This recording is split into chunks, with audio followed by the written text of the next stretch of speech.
places we've talked about the Eagles still upgrading their roster is on the defensive line. This is why it can explain perfectly why the Eagles may be interested in Clelin Ferrell.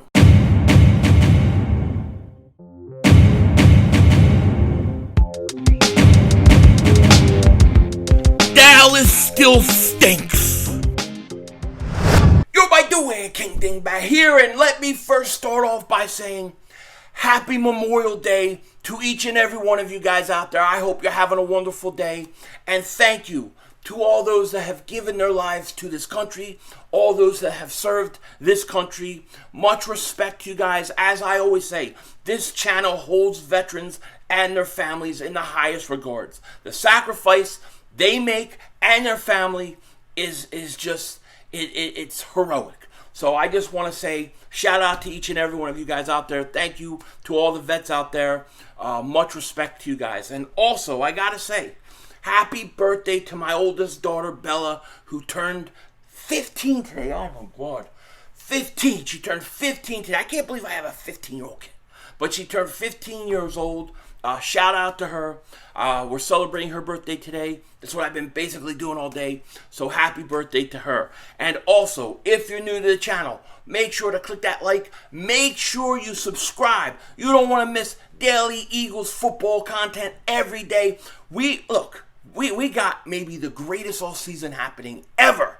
You don't want to miss out on this upcoming season. It's going to get crazy. And if you've been subscribed for a while and you've been a supporter for a while, just double moonwalk check. Make sure YouTube's not acting gagoots and unsubscribing you. We've had this problem, had it recently happen again. So just double check. Now, you probably heard me say the name Clelin Ferrell. And you said, Philly, he stinks. Why would you even bring up that name? He hasn't done anything since being drafted, and this is true. But we are getting reports that the Eagles are going to be possibly pursuing him. Here you see it says Philadelphia Eagles linked to Las Vegas Raiders defensive end. And then shout out to my man Dan Sileo. Shout out to him. I love Dan Sileo. Great guy. He says the @Eagles have reached out to the Raiders and asked what the asking price is for @Clelin Missile. I call him, Clelin Ferrell. That's what he is. So, it's a very interesting possibility in my opinion, okay? What it says about him is the NFL hasn't been too kind to Clelin Ferrell. Initially drafted by Mike Mayock with the 4th overall pick in 2019 draft, a decision was universally panned out even at the time. Ferrell has watched his snaps dip each passing season, going from 640 snaps as a rookie to 261 in 2021. Now, with his draft classmate Max Crosby signed to a massive new contract, the writing is effectively on the wall. Ferrell most likely is not going to be part of the Las Vegas Raiders too much longer. Okay, and this comes from Bleacher Report. Matty Breach, who wrote this article. It's a very interesting scenario with Clelin Ferrell. He's 25 years old. He just turned 25 years old, okay?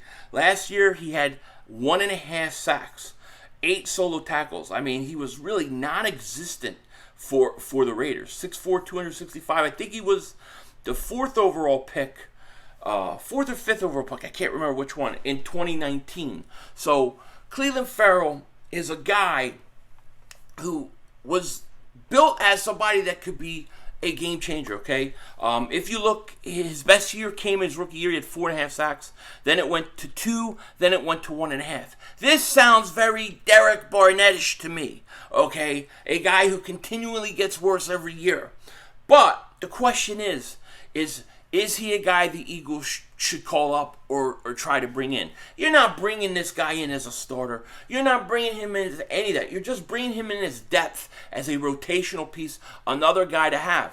I was reading a little bit about him, and apparently he's more of a 4-3 type defensive end than a 3-4 guy, and he's struggled with the Raiders trying to go to a 3-4. So the Eagles would we know the Eagles really want to run like a hybrid, right? They want to be able to go 4-3-3, 4-4-3. So he could be a guy that in 4-3 situations that you use and rotate in. What is he worth? I mean, I wouldn't give a second round pick for him. I wouldn't give a third round pick for him. I wouldn't give a fourth round pick for him. I wouldn't give a fifth round pick. Maybe a fifth round pick. Maybe you take a flyer on a fifth round pick. Or maybe, just maybe, hear me out. Just look at me. I know I look like Denzel Washington, but hear me out. What if you trade Jalen Reagor straight up? Somebody's coming in. Straight up for Clelin Ferrell. Reagor for Ferrell. Even trade. I would do that. Why not? I would definitely do that. I don't think that's a bad move at all. Damn, I'm good looking. I can't help it. But you know what I mean? I would do that. I would do it. This is the kind of move, though, that I kind of expect from the Eagles leading up to training camp. I don't think you're going to see a big, giant trade, but anything that could add to the depth, I think you see. I think you see anywhere you could add depth to the defensive line, anywhere you could add depth to the running back, even the secondary. If they could add more corners, they will. Safeties, definitely. But I think where you're going to see the Eagles do things is depth pieces. This would be a depth piece. And, listen, there's always teams that look at a guy who had first-round talent and say, yeah, he might not have worked out with that team, but if we got him, we could fix him. And somebody's going to think about that with Reagor. Somebody will think about that with Ferrell. I don't put much stock into, even though the Eagles might have called whatever. The Eagles call everybody. But I do think that this is a position, and the reason why I wanted to talk about it was because I do think you need another defensive end. I do. You have Brandon Graham coming back from an injury, so we have to see how that goes. You have Derek Barnett, who, I'm not thrilled about. I like Josh Sweat, and you have Hassan Reddick in pass rush situations, but I just think you need one other guy.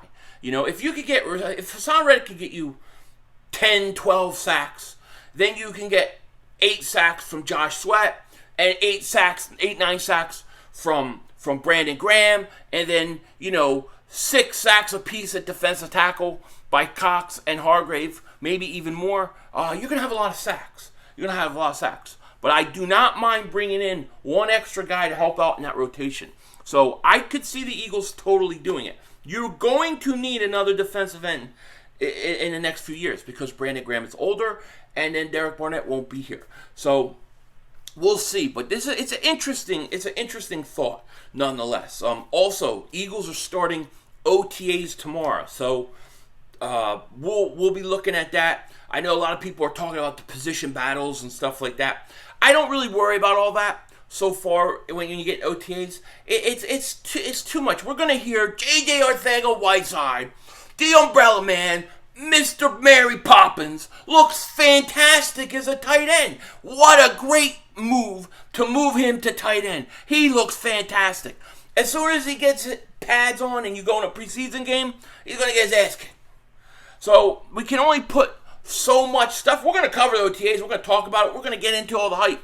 But we just got to keep it in perspective. Until these guys put on pads and helmets and start hitting, we say, hey, you know what? He looks really good at practice. They're talking good things. Great. That's awesome. Sounds good. Now let's see him do it at preseason. That's kind of my philosophy with OTAs. But OTAs are starting, and it just means one more step closer to football. We are going to be coming into the slow season, no question about it. Once you get into June and they break on their last OTAs, you got to go from basically mid-June, early mid-June to the end of July. That is always brutal. That is what I call that time between the last OTAs and training camp.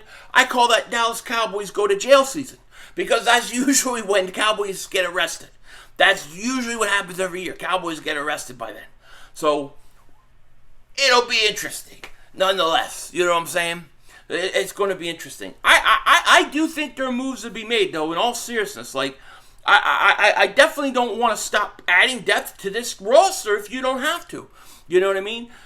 You might not find a guy like a AJ Brown's gonna come in, plug in, start right away, and be effective. You're not gonna find that at this point in the year, unless you get some crazy June 1st cuts, which is also coming. I can't forget that Wednesday, June 1st, you may get cuts. Now, there's some that teams have already designated some players June 1st cuts, but you never know. Somebody always wiggles free that you're like, hey, yo, he just became available. So we have to keep an eye on that. We got to keep an eye on it, you know. But it's happening, man. I think that with OTA starting, I think the Eagles are still looking to add depth, and like I said, that's what I expect mainly. I don't expect a big splash, but I expect something like this with Ferrell or somebody else where you're going to get a depth piece. Maybe you want to take a shot on a guy who had a lot of upside but didn't pan out on another team, you know. And listen, I think Jalen Reagor, and I'm serious, I think Reagor is the perfect candidate to trade straight up for Ferrell. Straight up. Trade him. They both have struggled. They both need a change of scenery. You know, Ferrell did not get, they did not pick up his contract extension. So they're not picking up. He's pretty much done in Las Vegas. So keep an eye for that because it could be an interesting move. I say if you can get him really cheap, take a flyer on him. You never know what can happen. Let me know what you guys think in the comment section. Have a wonderful Memorial Day. I will see you guys tomorrow. I got to get the streams going again. I got to get the live streams going again. I got a bunch of stuff to do. Got stuff to do tomorrow, Wednesday. Are really busy for me. But by the end of the week, things are going to be loosening up. So I will do live streams. We will get them in. But with that said, take care. Talk to you later, of course. Don't be a dingbat. And remember, it's how we vision. We're all just living in it.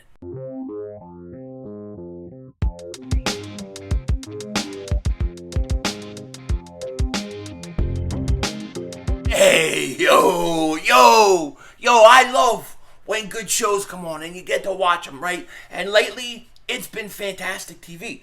Better Call Saul, totally killed it. And then now, I just finished Stranger Things, right? I just finished season 4, or what they've put out, the first half, volume 1. Holy crap. It's the best season of Stranger Things since season 1. I definitely believe it. Great show.